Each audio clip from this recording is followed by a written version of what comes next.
Hey everyone, Brian Zane here with a special on the road edition of Wednesday Warfare. And my guest, actually I'm a guest at his place right now. I'm here in San Diego. I'm here with someone you've probably heard a lot more than you're used to seeing. But this guy right here, he's the head of GoodMicWork on YouTube. Greg, how you doing, man? Good to see you, man.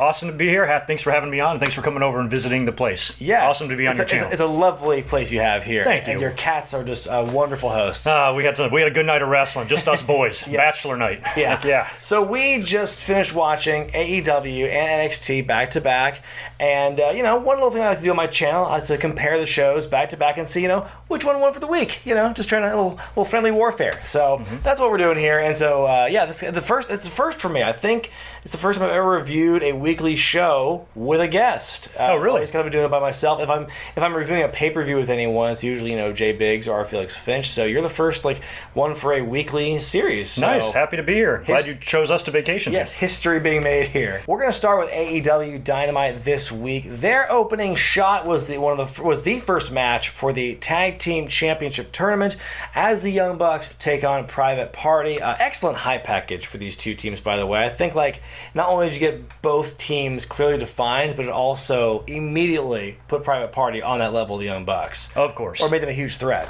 I loved how when they made their entrances, you saw some of their tag team contenders sitting at ringside. So SCU, and you saw the Neon Boys, Jack Evans and Angelico, sitting at ringside. I got such WCW vibes from that, though. Special guests. Well, what was it like? It was like Starrcade 97, I want to say, when half the roster in WCW was sitting in the ringside seating area. That's the vibe I got from them, sitting in the crowd with everyone else, making them look just in the one hand, it's different, but also you kind of make them look like everybody else. Yeah, plus they did enough of that in the NWO and the Flock and things like that. It's kind of a trope. But this is great. This match is great. I mean, I have a few notes from for the first third of the match, and I just blacked out because the rest of the match I thought was so great. But Mark Quinn is ridiculous. Early in the match, he's doing this insane sequence of dives. As I'm writing down the note, Mark Quinn is ridiculous. I look up, he's still going. Yeah. He's still kept going. Yeah, you couldn't even blink. You did look down. You thought it was over. You look up. Nope. Still same sequence. But that cutoff that Matt did, he took a hike with Isaiah Cassidy on his shoulders. He went about 20 yards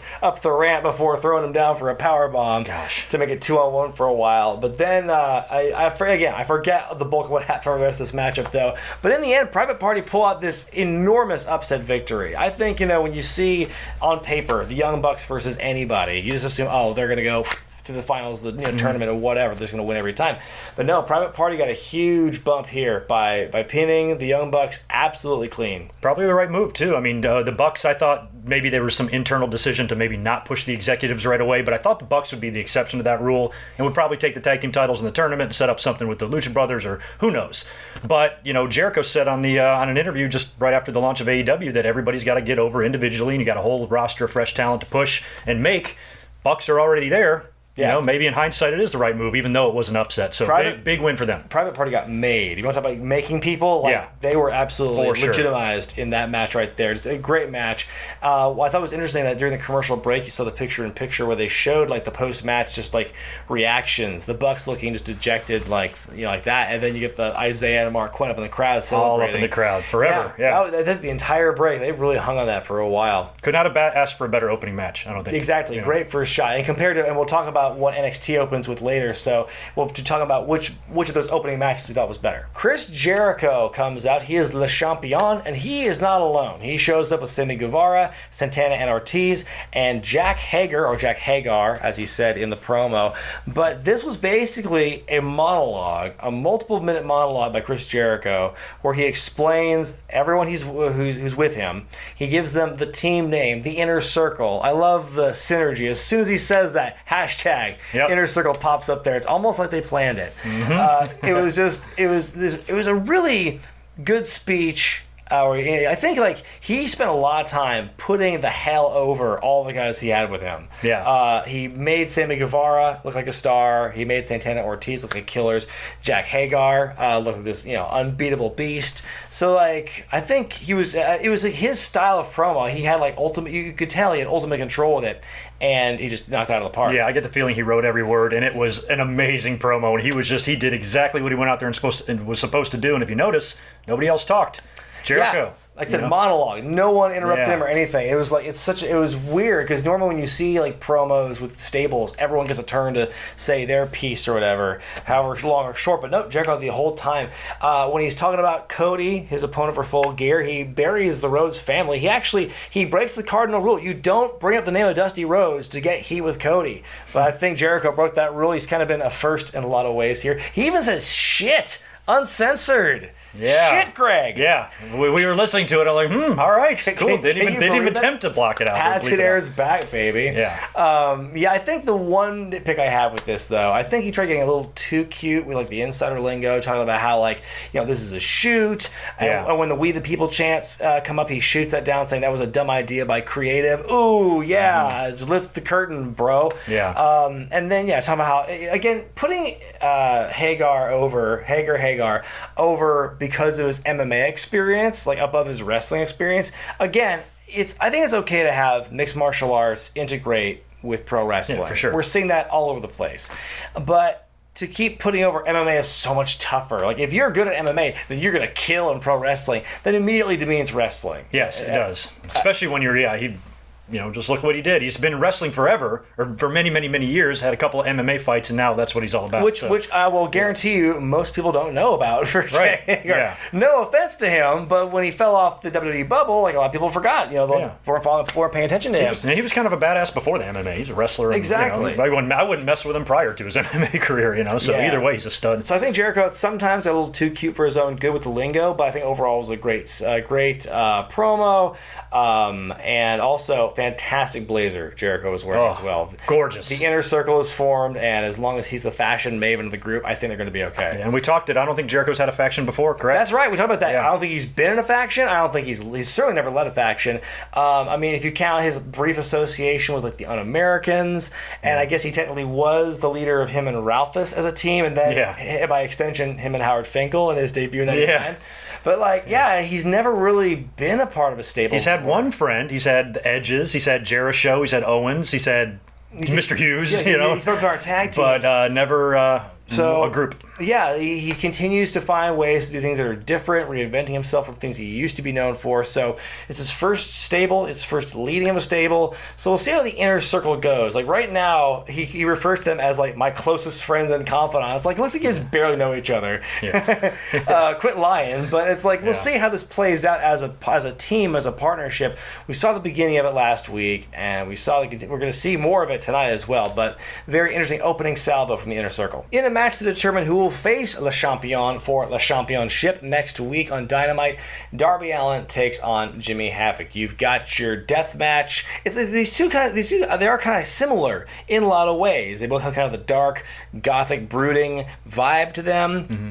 I know Havoc is specialized in death matches. I don't know how much experience Darby specifically has in death matches. I know he's prone to using weapons now and then, and tables and barrels and all that stuff, but I don't think this is quite his strength compared to Jimmy Havoc. No, not compared to Jimmy Havoc at all, but he's getting there, just based on what we've been seeing him do. Both of these guys, you throw Vampiro in there, you got a hell of a triple threat, but it was a good-looking, fun match, and gave me everything I needed out of it. Yeah, it was sick bumps and spots. Later in the show, Pac is on commentary. He brings up a very good point. How come these guys are getting a shot at championship when I'm undefeated and I'm not? They're still trying to work out the whole what wins and losses mean more. And I think that they put that these two guys, neither of them have a winning record in singles, and they're in this match where the winner gets hot shot to a match with Jericho, which kind of flies in the face of the wins and losses matter shtick that they've been spouting for 9 months now.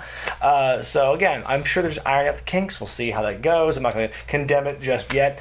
But yeah, these guys suplex out of the ring early on. That looked really painful. Ultimately, Darby wins the coffin drop after a very hard-fought victory. So he'll be facing Jericho next week, but we're not done with Darby yet. And in fact, spoiler alert, bit of a preview, he might be involved in the best moment of the entire show. Women's tag team match up next. Emi Sakura and Bea Priestley. I'm getting it right this time. Last time I said Bea for some reason. I refused to call her Bea. It makes so much sense now. Anyway, these two take on Riho, the women's champion, and Dr. Britt Baker, DMD. I have to admit, Greg. When this match I saw it announced, I got a little nervous because last time we saw this kind of matchup was at Fight for the Fallen, and it was it was a Joshi wrestler, non-Joshi wrestler versus Joshi and non-Joshi, and that match was a bit cursed. That was the one where Britt Baker got her bell rung by Priestley, and so they keep that story going here where they brawl on the outside early on. But this match felt a lot better. There were no injuries, no freak accidents, and it was a very well done match. Yeah, I wasn't looking at it like this. I was full attention. I thought it was pretty good little match between the four ladies. Yeah, I mean, they definitely brought it. Baker ultimately wins, having Sakura in an arm hold. It was a Rings of Saturn that she turns into a combo with the mandible claw. That hold's it's making a comeback in a huge way. It really is. Between Bray Wyatt and now Dr. Britt Baker, which I think makes a lot of sense for her to use that hold. I don't know how often she's been using that hold before this, but considering it goes in with the whole that she's the dentist, it makes all the sense in the world. And JR was dumbfounded, like, a dentist using the mandible claw. What is happening? He couldn't wait to blurt it out. Yeah, she probably knows what goes on in there, so probably a good move for her to use. But it was a really solid matchup, and again, it's a great platform for the women. Of all the women's matches we saw this week, I think it stands head and shoulders above as the top one between NXT and AEW. Would you not agree? Oh yeah, between the two shows, for sure. We get one of the most bizarre transitions I think I've ever seen, where we see the vignette of the best friends doing the hug with the drone shot pan out. To reveal, we see the best friends watching on the monitor, and they're just in awe over the production value and the friendship they share. And then they get interviewed at ringside about the tag team championship tournament. And we're seeing more of these tag teams get a little exposure. We saw some of that last week as well. Mm-hmm. But then they say, if there's anyone you need to ask, it's this guy. And then they reveal Orange Cassidy sitting at ringside, which gets a huge pop. Yeah. He does the half-hearted thumbs up, and that's how it pretty much ends. Now, it's the fun thing to do these days, Greg, is to debate the existence or whether or not the existence of Orange Cassidy is justified. Essentially, people think he's either the greatest thing around or he's the worst thing about wrestling. Where do you fall on that? I fall wherever the fans fall, and every time we've seen Orange Cassidy, the fans pop their asses off. So he's over. I think it's silly to really strongly dislike somebody like that, even though I know wrestling has its silly points and things like that. And he has a little bit of that, but the dude's not athletic, and he's found a gimmick that works for him. And if you're that size, sometimes you got to... He is very athletic. Yeah. I mean, the stuff he did before he took on the Orange Cassidy gimmick, he was a good high-flying wrestler, and you can see that when he does his dives. But I think what AEW does, what they have done so far at least, for the most part, is play their characters in front of audiences that get them. I said this before about Orange Cassidy and All Out, that it's an audience that already knows who he is, or at the very least, they get him very quickly. I like the way they're portraying him in AEW right now, where he's this kind of mysterious, mock cool character. Like he's supposed to be this weird version of the Fonz for wrestling who doesn't do much, but when he does something, it's very impactful, hence the dive, while he keeps his hands in his pockets, but he still stays so cool. It's that's such a cartoon character thing, and I love that's how he is portrayed in this world that's not entirely serious, but there's still something grounded in reality. And then you've got you've got what's the character? You've got the equivalent of Spider-Ham, basically, in Orange Cassidy. Sean Spears versus Jon Moxley. I almost got those first names swapped, as I was going to say. I was going to screw up and say Sean Moxley. Sean Moxley. Sean John Moxley. And Sean John Pac is on commentary for this one. Like I mentioned, he says it's a, quote, goddamn disgrace that he's not in the title contention. Again, they're just dropping all the swears here. They're not... Potty mouths. Yeah, Standards and Practices has no idea what's going on with this show. Tully Blanchard don't play. He just checks Moxley into the stairs at one point early in the match. He gets a little physical in this one. He takes some hits, he gives some stuff out. Tully is still at his age, at his level of the game, still not to be trifled with. No, I thought when Spears first brought him in, he would do just small things. Pass him some brass knucks, thumb to the eye, stuff like that. No, he's tackling. He's getting involved. He's not playing. Spears is running DVD onto Moxley into the barricade corner on the floor. That looked particularly no padding there. There's some carpet. Yeah. It's one of the worst spots you can land it, but they made it work, I guess. They're not dead. It was a stiff-looking match in general. Looked pretty good. Ultimately, Moxley wins with a paradigm shift. I kind of feel bad for Sean Spears here because, he came in at Fyter Fest with this big hoopla, this huge moment that went viral of him just clocking Cody with the chair. He had his, he was in a 6-man fight for the Fallen. He had the match with Cody All Out where he lost, and he has this match here where he loses again. I don't know. I feel like he came in with all this hype and fanfare and hope about him, all this momentum from what the fans have wanted to see from him when he was Ty Dillinger, and now he's just still on kind of a losing streak. He's still kind of built or seen as a guy to build others up. What do you think about Sean so far in AEW? Yeah, it does feel like kind of disappointing and lost in the shuffle type of thing, because he's not even really done getting over this kind of new improved look that he has. So it's not like he can make any sort of drastic change to make up for this. He can't change his character, turn heel, turn face, or whatever, and a redemption story type of thing. He's still just getting off the ground, and he's got this manager, and maybe things it's not too late for him or anything. It's 2 weeks in, but still he hasn't had a good run so far. It's like he came in with like all the tools of what looks like a heel push, like memorable debut, very aha moment or wow moment, the vignettes, aligning yourself with a manager who's theoretically supposed to help you win more, and we're just not seeing that right now. So the jury's out on Sean Spears. I'm optimistic. I'm optimistic for everybody, honestly, but like Sean Spears, of all the people who came in that first surge of AEW shows, that's the one I'm most concerned about. Yeah, how long do you think the Blanchard thing will last? Do you think he's around for the long haul, or if this is just a temporary thing and then it goes somewhere else? Maybe Sean can join Jericho's Inner Circle or something in the future. I don't know. I think the Inner Circle right now is good at 5, but I think that Sean, I can imagine him and totally working out for at least the rest of the year. We'll see where that goes from there, but I could definitely imagine where it's like Sean will be at a point where Tully's outlived his usefulness and Sean doesn't need him anymore, so we'll see what happens. That's true. But then after the match, Kenny Omega appears with a couple of barbed wire weapons. He tosses one of them to Moxley, which gets a holy shit chant because they're about to have this face-off with their barbed wire toys. I've never seen a barbed wire bat broom before. That was new to me. That was interesting to put together. But before anything can happen, Pac attacks Omega from behind. He hits him like right in the back of the head with like the edge of the chair, it looked like at first. It was a pretty brutal shot, but he hits him once. Moxley chases Pac off, and then we get this weird moment where Moxley just kind of looks at him. He thinks he's gonna beat him up, but he walks away for honor. He didn't want to take he DDTs him. He attempted murders him. He dropped his ass into the glass coffee table last week, and now he doesn't want to hurt him. And even Tony Schiavone couldn't stop putting it over on commentary this week. So it was the damnest. I'm never gonna forget that visual I saw. Like they put that over his death, and he Moxley all of a sudden he's too good to attack Omega when he's down. I don't know. It's the motives of Moxley. Let's just say right now I'm putting into question. It's just maybe it's not something to be too analytical about. Maybe I am reading too much into it, but it is a bit of a departure from what we saw last week is all. Might have been better if it was a few weeks after the table bump. Yeah, let that marinate a little bit. Yeah, and then have Moxley not sure. In your main event, the Inner Circle members Chris Jericho and Sammy Guevara, who already have t-shirts by the way, couldn't even wait to the end of the show to get those off the press, versus Hangman Page and Dustin Rhodes. Kind of cool how the connection, like the cowboy and the natural, the Texas boy and everything. That was pretty cool to see that happening. And also a little hint for my next long form review, by the way. It's going to be about Dustin Rhodes in a certain capacity, so you'll see that next week. But anyway, it's another solid match. Jack Hagar is on the outside, and he just clobbers Page with a huge clothesline on the outside. That was one of the stiffest looking moves. Running, take notes, Braun Strowman. That's how you do it. Yeah, that was pretty solid clothesline there. Hagar also decks Dustin with the referee distracted. And he's got Jericho set up for Shattered Dreams. The OG Dick Kick City, by the way. Jericho ultimately hits the Judas effect on Dustin to win the match. It was a solid match there, but then things totally break down because there's a post-match fracas. The Rhodes is getting beat up. We get a Cody chant. The lights come out. The lights go out.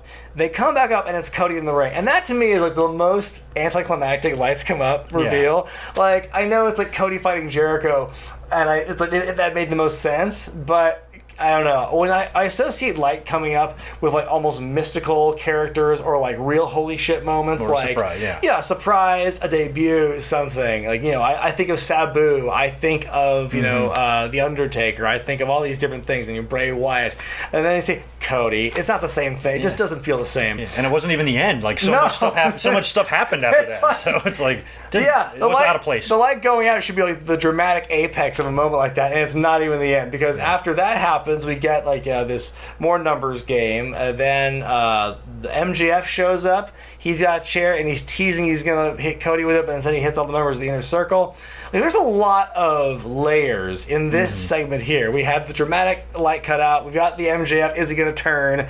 And we get a huge pop when he doesn't, by the way. And then Jericho hits the codebreaker and MJF. The Young Bucks arrive to save the day. And then once Jericho runs off, then the moment of the night, Darby Allin got John Laurinaitis. He's smiling down from heaven or wherever he lives right now, and Darby Allin skateboards down the ramp, flying knee into Jericho. Marked out. That was amazing. I led a one-man "This is awesome" chant here in this apartment. It was such an awesome moment. That dude is dynamic. It's like it comes from the most unlikely of sources, but I think Darby is like a real star in the making in AEW. And they got the jump on Monday Night Raw. They got a quarter pipe as their set, so somebody exactly. you would think somebody would skateboard on Raw before AEW. AEW beat him to the punch. Nice job. We saw Natalya kind of tumble down that ramp on the Monday on her match with Lacey, but nope, Darby had the actual skateboard, so he got the one up there. And then afterward, Jericho says next week is Darby's funeral, bitch. I think things start to drag though with every subsequent run in coming in, and then Jericho taking his time to get on the microphone after he took the big knee from Darby. This show really should have cut to black right after the flying knee. Yeah. You couldn't have had a much more emotional high point than that. But that was the end of the show. That was AEW, and we're going to see how NXT stacked up. NXT begins this week with the NXT Cruiserweight Championship match. That's going to take some getting used to. As Drew Gulak defends against Lio Rush. Credit J Big for that nickname, by the way. Nice. So, how about that name change? It's not the WWE Cruiserweight Championship anymore. It's officially relegated to the NXT brand. Which, that, to me, makes it seem like, well, now it's not going to show up on pay-per-views at all anymore. It was lucky to get, the kickoff match or one of the earlier ones in the main show. But, yeah, interesting about this one. Do you think being on TakeOver is maybe a better spot for the title than a kickoff match, or where would you rather have it? I don't know. I mean, if they're going to keep their 5-match limit with takeovers, then it becomes a lot more competitive to see what the 5th match is going to be, because you've already got the NXT title, North American, women's, and tag team. So if you want to make every match a championship match, then that'd be a way to do it, I guess. Yeah. But also, I think it's interesting because since 205 Live, as of right now, is still alive on Fridays. Then you're going to have the NXT Cruiserweight Championship as the centerpiece of your 205 Live. That, I think, might cause some confusion, or at least a little bit of just head scratching about the logic of that name change.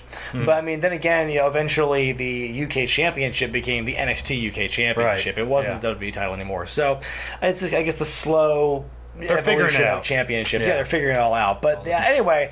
Trying to go into the details of this match is impossible. I think this was an excellent counterpunch to the Private Party Young Bucks match on Dynamite. This was a great one-on-one match. Eventually, Leo hits the come-up, the frog splash. He wins, and in a bit of a crazy redemption story, he becomes the new Cruiserweight champion. When you think about what happened, where he was 6 months ago, where he was managing Bobby Lashley, then he fell off the map because apparently he said or did the wrong things backstage, and now he's back here, and it was kind of this redemption story angle with him, and boom, right off the bat, 2 or 3 appearances in since NXT has moved to USA, he is now he's a champion. So it feels like they brought him back down to earth a little bit, and I think he's maybe reborn. He seems motivated as hell, and they're giving him the title, so they obviously like his attitude and what he's doing now, and comeback trail, good for him. I like him, he's great. It is a very different approach. Leo, before he was taken off TV for a while, he still wrestled occasionally, but his character was so different. When he was the mouthpiece, the hype man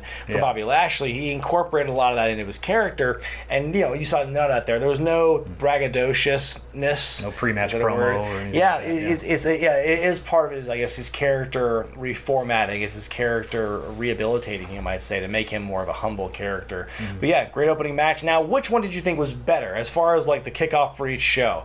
Dynamite had that tag tag tournament match. I'll get it right one day. I went to college. And then Drew Gulak and Lio Rush. What was the better match? They were both fantastic. I'm going to give the nod to the tag, though. There was just so much going on there, and like that's just what's so great about Wednesdays. Is like, look at this great match between Gulak and Rush, and this is the second best that we saw, in the opening. So I mean, that tag match was fun. Yeah, bottom line was fun. It's 1A and 1B. I will agree with you and say that the tag match was my pick for the more exciting match. Again, Cruiserweight Championship match, great in its own right, but as far as like from beginning to end, high explosive value, I wasn't saying holy shit a lot in that Drew Gulak Lio Rush match. I was saying a lot in the Young Bucks Private Party match. Both upsets too. We get another hype package, or a rehab package as it is, for Tegan Nox. She'll be making her return next week. We then go to a bit of a squiggity squash match as Rhea Ripley takes on Aaliyah. And I will say this, that there was a period of time where I was seeing Aaliyah more often on my version of Supercard than I was seeing her on NXT television. But glad to see that she and Vanessa Bourne are getting some work. But yeah, pretty quick matchup here. The finisher that Rhea used was amazing. It was like an inverted Texas cloverleaf into a swing, into a face buster, still holding on to the move, making Aaliyah tap. How's that for a finish? You can't.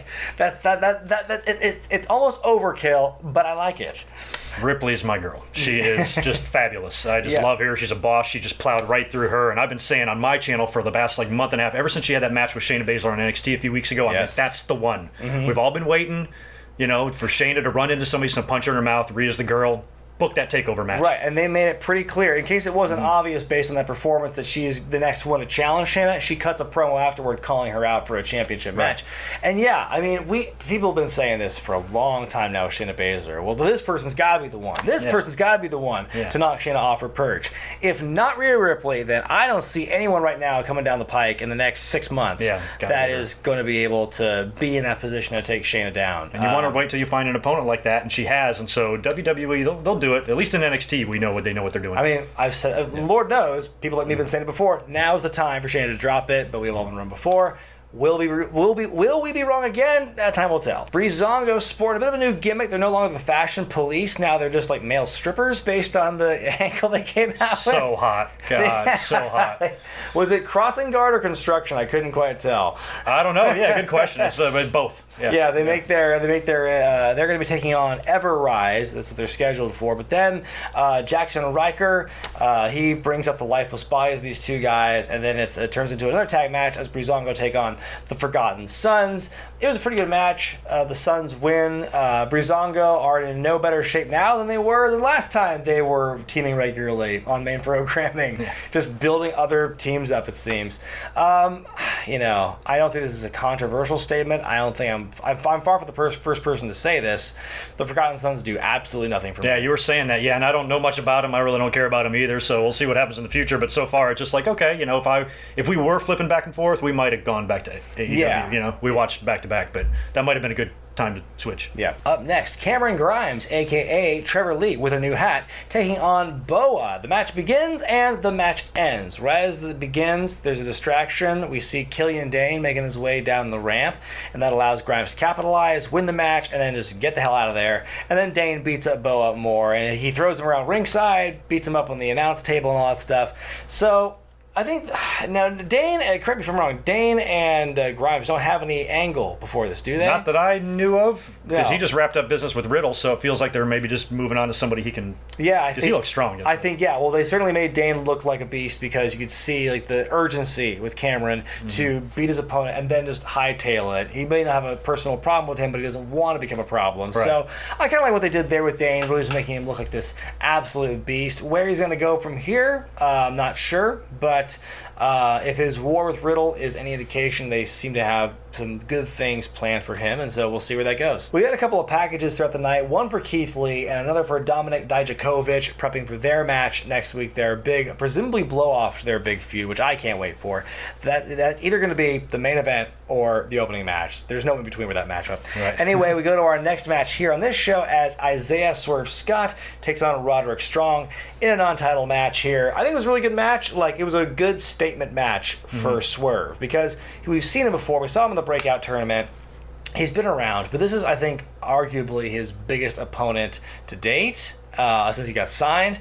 And this one, he lost ultimately thanks to some well-timed distraction by the Undisputed Era. But he still looked like a star. Yeah, and he still took him to the limit. It still needed some Undisputed Era out there, and he looked good even in the loss, so good for him. It seems to be like, right now both AEW and NXT are both kind of like anchored by their big heel stables. You have the Undisputed Era, you have the Inner Circle, and War games there. Similar to what we saw with Jericho cutting the promo, we see Adam Cole cutting a promo on behalf of his undisputed buddies, and he says no one's going to beat them. Velveteen Dream shows up at the Crow's Nest. I like this new set they have here. I don't think they've done this before, where a character is on like the balcony on this other part of the Shakespearean theater to cut off and cut a promo. We see it a little later too with Kathy Kelly at the very end of the show. Yeah. But it's a very interesting setup. But anyway, Dream then presents a picture of Roderick Strong pulling Shawn Michaels and Playgirl, snaps his fingers, and then we get a blurred out micro penis. That is the only explanation I have for the whatever that pixelated blur was. I think it was 6 nickels. There's a stack of dimes. But then after the Dream shows the embarrassing Photoshop of Roderick Strong's tiny dong, Tommaso Ciampa shows up. He chases off the Era with his crutch and his chair. He sits down and he gets on the mic and says, "Goldie, Daddy's home." So a very emphatic statement about the championship scene. And we'll see a Finn Balor hype package later in the show, just before the main event. And yeah, it seems like still not 100% clear just where that's going to end up with Ciampa and Balor both gunning for Adam Cole's title. Where do you see this going? Well, we talked about that earlier. Like, what are they going to do? Are they going to have Ciampa and Balor team up first in a tag team against Undisputed, or are they going to have them in a match to determine who faces them, or are they going to put them, like you said, in a triple threat first, which then morphs into leading to a one-on-one somewhere? Yeah. There's 6 different directions they can go, I feel like, in this, but when they brought them out both last week and they both confronted and says, we're here as the top contenders, which one's it going to be? I feel you just ran down all the possible options. I think we will see all those permutations happen in the build to whatever match they eventually do. During the commercial break, they show Tommaso Ciampa KOing Angel Garza in the back. Pretty funny exchange where Angel's speaking to him in Spanish before he hits him, and then the interviewer goes, "What did he say?" "I have no idea." Yeah. That was kind of to punch him. A rare moment of levity for someone like the Blackheart, Tommaso Ciampa. We then go to our next match, Dakota Kai versus Bianca Belair. Dakota Kai, by the way, along with Tegan Nox, is one half of Team Leg Rehab. Glad to see her here, though. Another great showing. Belair pulls up the victory with the KOD. Then after the match, Bianca gets on the microphone and says, No, Rhea Ripley. You have to go through me to get a title shot with Shayna. And, okay, I get that they want to give Rhea one more match to build her up before her eventual confrontation with Shayna, but don't pretend that Bianca is a realistic competitor for the belt at this point. She had 2 or 3 chances now, and she lost. Yeah, she's 0 for life, so it's. I think it really is going to be just exactly what you said. That's all it is. Just give Rhea Ripley one more strong victory, because Bianca, even though she came up short, she's no slouch on the roster. She's a strong female competitor there, so it will be a big win and a momentum builder for Ripley, but she don't need it. She's awesome. Assuming they don't try and get cold feet and turn into some weird ass triple threat. There you go. God, yeah. We get 3 big hype packages in a row. One for Dijakovic, one for Finn Balor, one for Pete Dunne, talking about Damian Priest for their match coming up next week. Then we get our main event, the Battle of All Caps, as Kushida takes on Walter. This match was some shit, Greg. This was an incredible way to end the show. It was such for someone who's still relatively new to the WWE system in Kushida, it was just amazing the stuff they were able to pull out, and for such a size difference, the hope spots that Kushida had and the comeback and everything. It was really great work. What do you think of the match? I loved it. Based on what we saw with the build-up when they were setting this up in the last week on TV, I didn't know how this was going to look in the ring. This pleasantly surprised me. Not that I think Kushida or Walter would put on a bad match, but it was better than I thought, and I just am so entertained by Walter. Anyway, I just love watching him. He's great. I think the scariest spot for me was when Kushida's at a DDT off the apron, either onto the apron or on the floor. Maybe it was both is what he was shooting for, but that was kind of scary. A flipping hoverboard lock off the top rope was absolutely insane. It's crazy that Walter has his foot in the ropes. Ultimately, Walter wins. The big-ass lariat wins by the skin of his teeth. But yeah, great main event. I would say that it was a stronger main event segment than what Dynamite provided. If we're going to compare the opening salvos for each show, I would say that Walter Kushida was a stronger final segment, stronger main event than AEW's main event. But on the other hand, they didn't have Darby Allin going down on a skateboard, did they? That's true, yeah. You get a skateboard, a whole different deal. time for us to find out which show won for the week, AEW or NXT. And Greg, this is the first, like I said, it's the first time for me to have a guest on my weekly show review. So I don't really know how to do this. Should we just like say our answer at the same time? Count of three? Yeah. Okay. Yeah, totally. All right. AEW or NXT. Here we go. 1, 2, 3. AEW. Okay, so it's a tie for us. We both think AEW was the stronger show on Wednesday. Greg, do you want to give your reasons? Number one is I just think they're doing a really good job production-wise. It does look like a really well-produced, streamlined show. You talked about it with the Inner Circle. As soon as they mentioned the faction on TV, you got the hashtag, you got the T-shirts. They look like they just know. They got their act together, basically, and I think both shows have been entertaining. They've been wacky, wild, a little bit confusing with the lights going out with Cody, and they're going a little bit over top here and there, but not enough that it's ruining it for me, and I'm just thinking that they're a fun, more fun professional wrestling show. NXT, status quo. Every time they're on the network or wherever they're at, we know we're going to get good wrestling, the solid in-ring wrestling, and one of the biggest things I like about the shows we were talking about earlier is they do legitimately feel like different shows. You know, we can talk about it at another time if we ever debate or speculate if NXT will be moved out of Full Sail, but the environment that they're in when you compare it to AEW and all the colors and the production and the lit-up house lights and the crowd and everything, I like the two identities. I like that they're both different and they're both entertaining me a lot. But so far, I'm giving AEW 2-0, but just by hair. They are, they have some overlap and some similarities in just like the style itself. But then there's so many other parts about the in-ring style, and like you said, the overall production and presentation that makes it, like two completely different products. There is no real similarities between the two. So it is more fun, I think, to directly compare shows like this. Yeah. I think that overall, from top to bottom, AEW entertained me a lot more. NXT had a bit of a lull period in the middle where it was like shorter matches, less consequential matches, but you also did see a lot of character development, so I will give them that, especially with guys like Killian Dane and Velveteen Dream and whatnot. But I think that as far as like every moment on AEW to me felt like it served a bigger purpose and it got a bigger reaction out of me. Like I said, I was saying holy shit a lot more on AEW than NXT. And I know that's not the only criteria, but I think that as far as like what entertains me as a viewer, I was just a lot more interested. And I said this before last week, and I hate to sound like a broken record. I felt a lot more interested and invested in what Dynamite had this week compared to NXT. And NXT was great. And like again, it started strong, ended really strong. But I think there was that middle part that really could have used some bolstering. Strong and Scott was a great match, but I don't think it had the same oomph as, Darby Allin and Jimmy Havoc to me. Yeah. The women's tag team match was a lot of fun. It was all very good. But as far as like across the board, what made me just kind of go like on the edge of my seat, you have my attention, is AEW. Yeah, and Full Gear is closer than TakeOver, so AEW might be doing a few more things right now where WWE's dragging their feet with NXT a little bit. That is a good point. They have like more time to build to their eventual next big blow off, whereas Full Gear is a little bit closer in the calendar, so you can tell they're ramping things up. So it's not a one-to-one comparison, obviously. And again, these shows are very different in a lot of ways. But yeah, okay, so we are in agreement that AEW won for the week. Yeah, nice job, boys and girls. Well, Mr. Morgan, thanks so much for being here with me on Wednesday Warfare. It was great to have you as a guest. And again, thank you for having me in your wonderful apartment. Can you just go ahead and plug all your stuff with your channel and social media and whatnot? Sure, yeah, I appreciate it. First of all, thanks for having me on. Very cool being here. Brian's a friend of ours on the channel, so we like him very much. Good job with everything you do. Big fan. Thank you. You too. GoodMicWork Commentaries. I've been on YouTube since 2011-ish, and I just do podcast, weekly reviews. I do retro reviews like you do. I do just random video topics, and it is in podcast form on, I have a website, GoodMicWorkCommentaries.com. You can download the episodes. You can find me on the podcast sites, and YouTube is my #1 platform. So find me there. All sorts of great videos. I do live streams, Monday Night Raw reactions, all sorts of good stuff, and you can catch me on Twitter @GoodMicWork. All right, for Greg Morgan, I'm Brian Zane. We'll see you next time. Well, I will. He's going to be doing his own thing.